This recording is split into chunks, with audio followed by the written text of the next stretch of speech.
Good morning, children. Good morning, sir. Very good morning. So today I'm here to start a very impressive poem. The name of the poem is here, Rain on the Roof. First of all, we'll be coming to know about the poet here. Here the poet, Coates Kinney. Coates Kinney. He was an American poet, lawyer, journalist.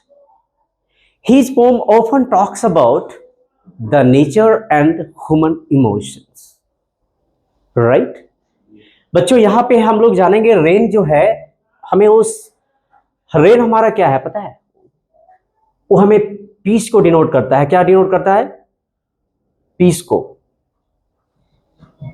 तो poet जो है यहाँ पे आनी courts केनी वो क्या करते हैं इस पोम में सबसे पहले वो रेन को डिनोट करते हैं और दूसरी बात अपनी मदर को डिनोट करते हैं क्या करते हैं वो मदर को भी हाईलाइट करते हैं इस पोम में जब बारिश होती है तो देखते हो जब बारिश की जो आवाज होती है यानी आप कह सकते हो the patter of the rain यानी soft sound of the rain वो कितना मधुर होती है पोएट जो है अपने केबिन में यानी अपने बेड पे वो लेटे हुए हैं और वो ध्यानपूर्वक जो है उस बारिश की आवाज को सुन रहे हैं और अपनी माँ को याद कर रहे हैं वो माँ को इसलिए याद कर रहे हैं क्योंकि उसकी माँ जो है उसे छोड़ के चली गई है और माँ को याद इसलिए भी कर रहे हैं क्योंकि एक माँ अपने बच्चों को सुलाने से पहले उसे सहलाती है ना सहलाने से क्या करती है उसे सहलाती है उसे कुछ सिखाती है और उसे कहती है बेटा अब समय है सो जाओ कहती है ना आ रहा है समझ में तो बच्चों यहाँ पे जो कोर्ट्स केनी है जो पोएट है वो एक लॉयर है लॉयर मीन्स एडवोकेट जर्नलिस्ट हैं यानी वो पत्रकार भी थे पत्रकार से यानी मीडिया से वो संबंधित थे और यहां तक कि वो जो एक पोम लिखे हैं ये जो पोम लिखे हैं rain on the roof one of his greatest poem in his life okay did you understand चलिए okay I am going to start when the sky is covered with the dark clouds and it's start raining have you ever listened to the patter of the soft rain on the roof, the poet here, Coates Kenny, wanted to ask from you, Raj, wanted to ask from you that when the dark cloud is covered in the sky, when the rain starts falling on the roof, then what is actually when it's start raining, did you ever listen the soft voice of the rain?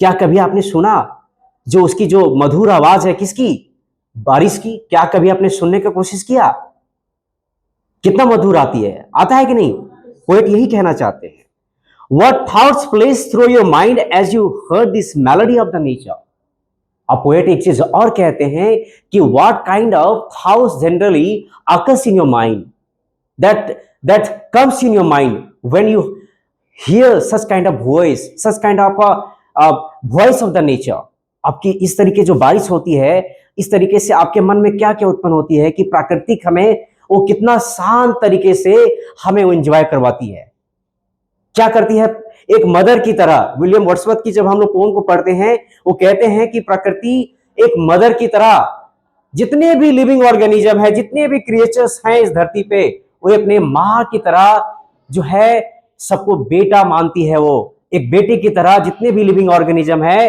वो एक माँ की तरह जो उसको पालती है पोसती है और उसको संवारती है कौन कहते हैं ये विलियम वर्ड्सवर्थ कहते हैं तो ठीक उसी प्रकार से यहाँ पे जो कोर्ट्स केनी है वो कहते हैं कि जो प्रकृति है उसकी जो सुंदरता है वो अमिट है जो प्रकृति की जो बारिश होती है चाहे हवा चलती है चाहे वो तूफान चलती है चाहे वो आंधी चलती है उसकी जो खूबसूरती होती है वो अमिट होती है ऐसा कोई हम ऐसे चीज को उत्पन्न अपने आप से कर नहीं सकते हैं आ रहा है समझ में okay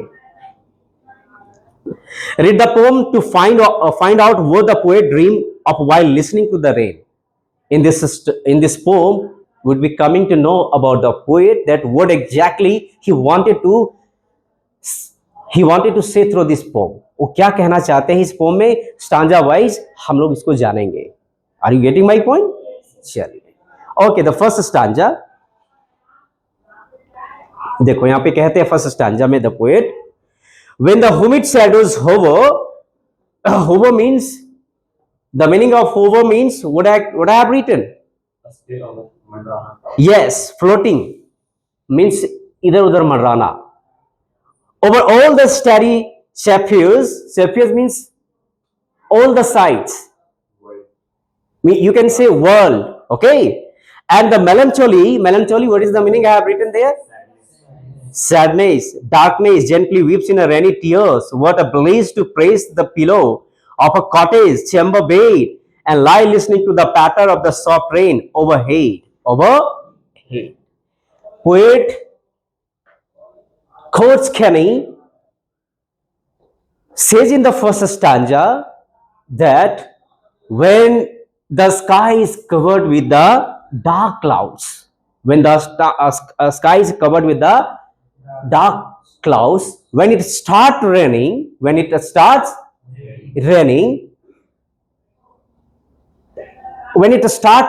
on the roof of the poet,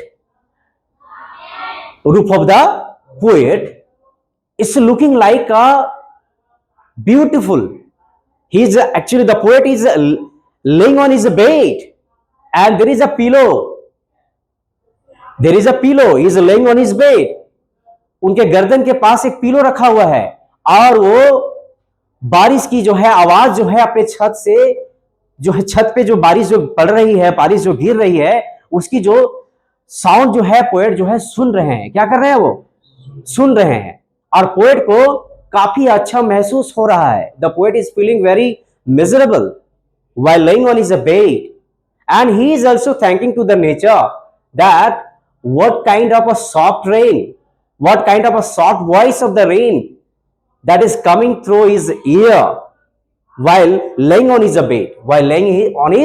bed, वो कहते हैं कि जब आसमान में काले काले बादल मंडराते हैं, उसके बाद जब बारिश होने लगती है, क्या होने लगती है?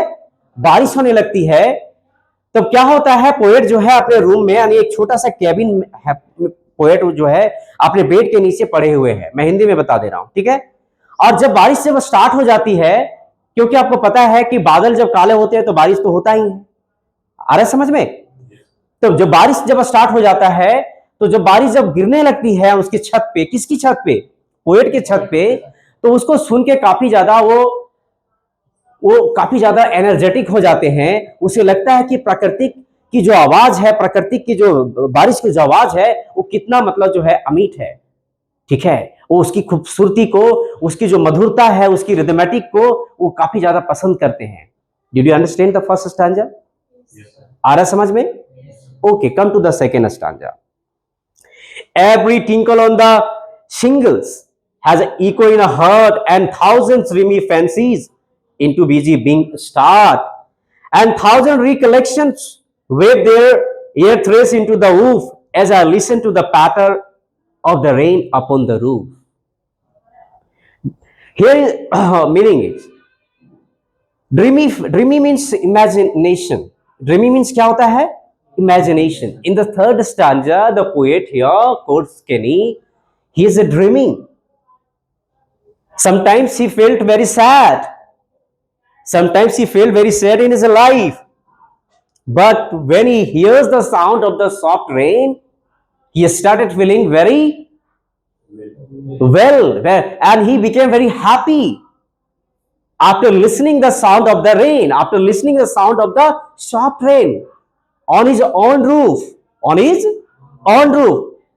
okay, one more meaning is here, recollection का मतलब होता है memories. What?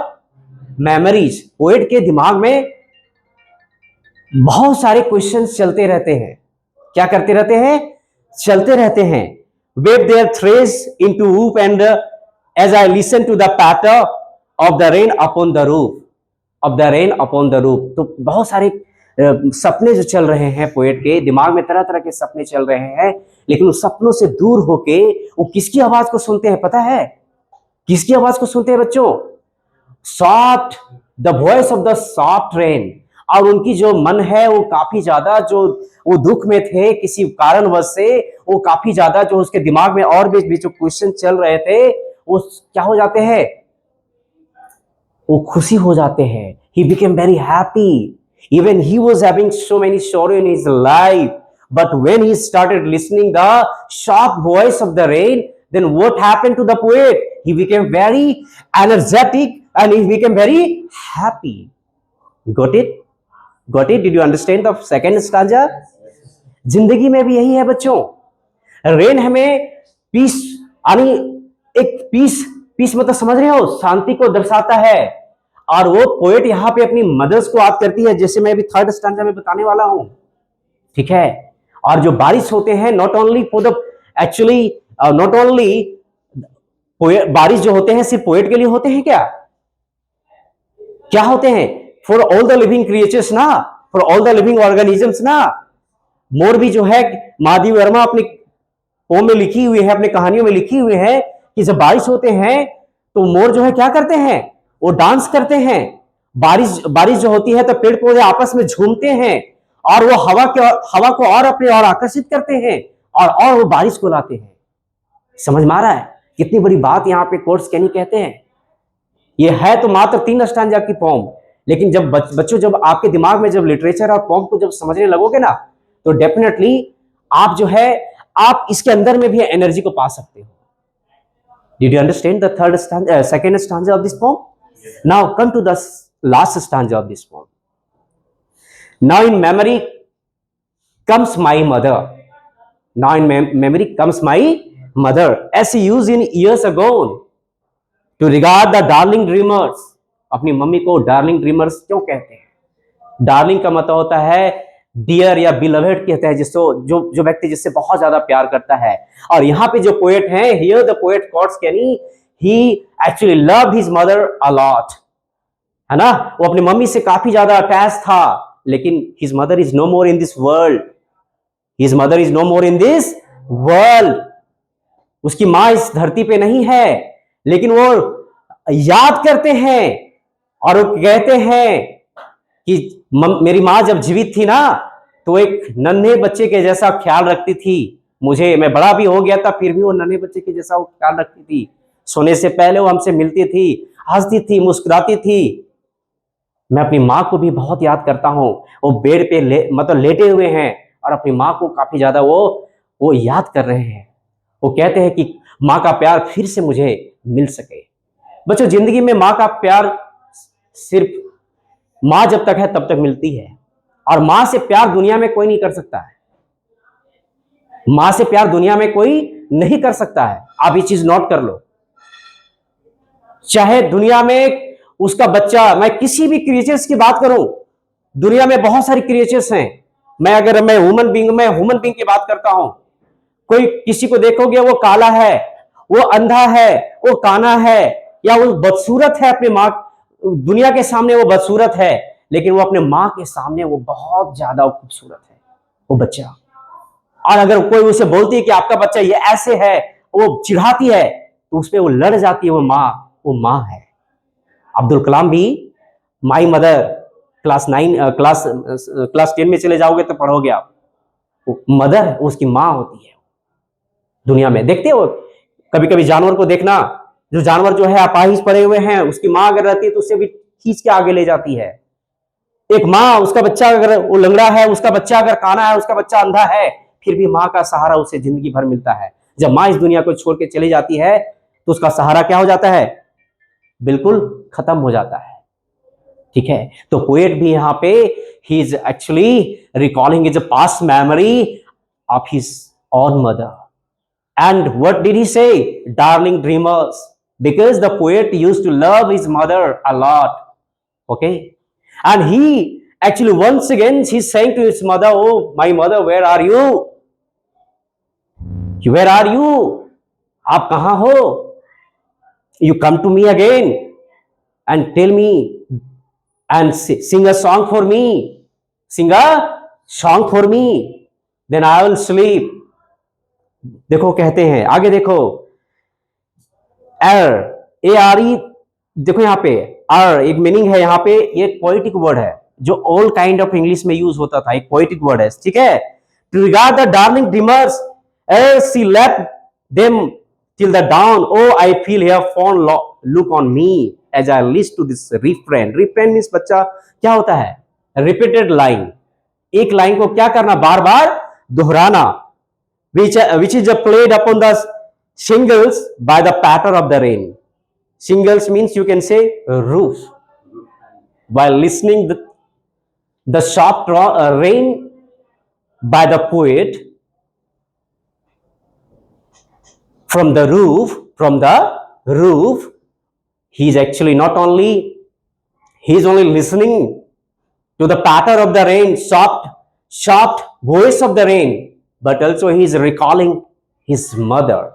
Once again the poet wanted to meet his mother, right? Once again he is calling his mother to thank her. Only mother in this whole universe, they really love to their children. So the poet here, the Korsakani, actually he used to love his mother a lot. Did you understand?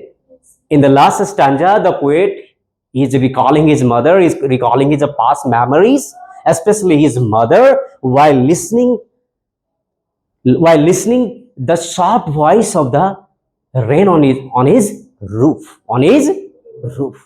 and he wanted to meet his mother again. In this poem, his mother is no more in this world, but even that he is once again just calling to his mother that, oh mother, when you were alive in this world, then there were no any pain in my life. वो कहते हैं कि जब आप जीवित थे तो हमारे जीवन में कोई पेन, कोई दर्द नहीं था. No, there were no any sorrows in my life. Okay, so my children, how is the poem today? Very nice ना. थ्रू दिस पोम में मैं एक चीज मैं और कहना चाहता हूं लास्ट में, कि जितना हो सके बच्चों प्राकृतिक से प्यार करो, ठीक है? प्राकृतिक वो हमें अपनी मां के जैसा प्यार करती है. मैंने बताया ना कि दुनिया में सबसे ज्यादा अगर प्यार करने वाला होता है अपने बच्चों से, वो मां होती है. मां के जैसा दुनिया में कोई प्यार कर नहीं सकता है. तो प्रकृति को बड़े बड़े राइटर्स जैसे आप विलियम वर्ड्सवर्थ को ले लो, जॉन किट्स को ले लो, महादेवी वर्मा को ले लो, रविन्द्रनाथ टैगोर को ले लो, वो प्रकृति को मदर के रूप में मानते हैं. वो कहते हैं कि जिस तरह से प्रकृति अपने बच्चों से प्यार करती है, ठीक उसी प्रकार से प्राकृतिक जो है सारे जितने भी क्रिएचर्स हैं वो अपने एक बच्चों के जैसा प्यार करती है, एक मां के जैसा सारे क्रिएचर्स को अपनी सहलाती है. So how was the pome? Very nice. Thank you.